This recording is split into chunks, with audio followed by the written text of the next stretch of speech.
There was just one try in the first half, with Lee Jones crossing for Selkirk converted by Mike McVie, who also kicked 2 penalties, as did Scott White for Melrose. With Sean Crombie and Neil Darling both yellow-carded in the first period, Selkirk put on a superb defensive display, so 13-6 at the break to the visitors was an excellent return for their efforts. Just after half-time, Selkirk went 12 points up when Simon Cross broke clear and lobbed a pass out to Ross Armstrong on the left. It was Armstrong's first try of the season, and it won't come any sweeter than this. Soon after, Scott White saw Callum Anderson out on the right and his kick ahead was grounded, and White's conversion made it 18-13. But Richard Higgins was penalised for a dangerous tackle and sent to the bin, giving Selkirk a golden opportunity to drive over for their third try, with Rob Taylor at the bottom of the pile to claim his second try in successive weeks.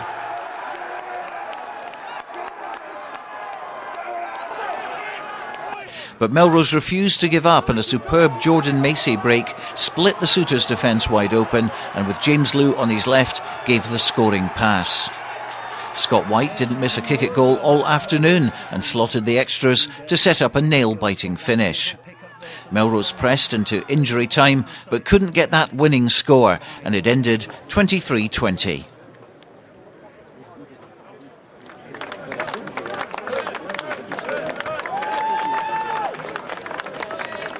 Well, Lee, that's a double over Melrose, obviously, and I'm sure you're very, very pleased to have done it here at the Greenyards. Yeah, I mean, it was a big thing coming to beat them here. I mean, it was a good win at home for us, and you know, we targeted this game. They'd been running well, 8 games in a row, but as you say, with the Borders derby, form book goes, and it was some game. Yeah, I think they just wanted it a little bit more at the end. We sort of give it everything we had that last 10 minutes, but we just let ourselves down in the first half and that, and all the boys are pretty disappointed at the moment, so we're going to live with it now and get on with it, so come back next week better, hopefully. I said to the boys before the game, this is a great place to come and play rugby. This is what the first division's all about, coming like your Greenyards, a lot of history.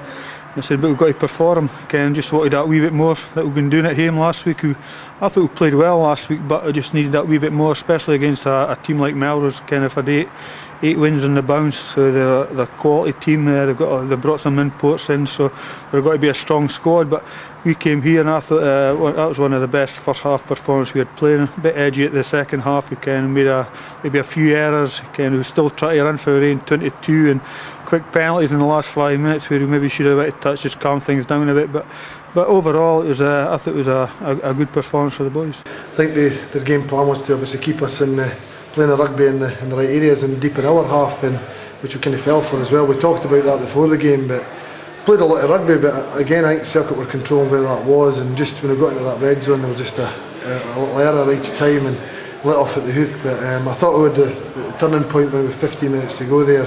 When we had a chance, we turned over the line out, just a bit of sustained pressure. There was one score in it then, and we ended up back in our half, and we didn't use the ball very well at all today. We had chances at the end to win that, just didn't do it, and it just pretty disappointing. How key a match do you think was this to win at this particular point in the season? Oh, it gives us a lot of confidence, I think, especially the way Melrose were going, and we can only go on from here.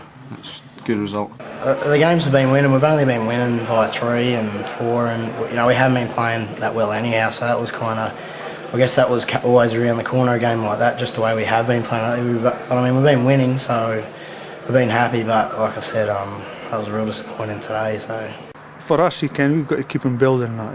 It's the thing I say to the players, they'll be happy where we are. We've got to build it. If we win today, we're still above Melrose, and that means we're the best Border team at the present moment, and let's go for that today. And that's a double in Melrose, which is for us in the first year again in the first division. It was kind of good for us. It's going to be a big back gap at the top. We needed to win today. Third playing fourth and keep putting the pressure on. Heriot's getting beat as well, so it was a big weekend.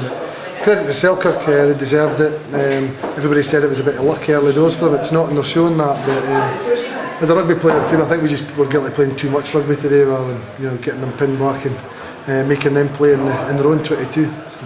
That we're sort of looking to build off that game today and put us into third. And now it's taking a backward step, but we've got some good players in our team, and John and Chick are as good as you're going to get around here for coaches, and we'll bounce back hopefully in the next couple of weeks. So. And of course, the first of 2 border derbies on the trot, with the second one next week. Yeah, it's Hawick. That's what I said to the players. We've got to look forward to that. They got 6 tries. We've got 6 tries against us at Hawick.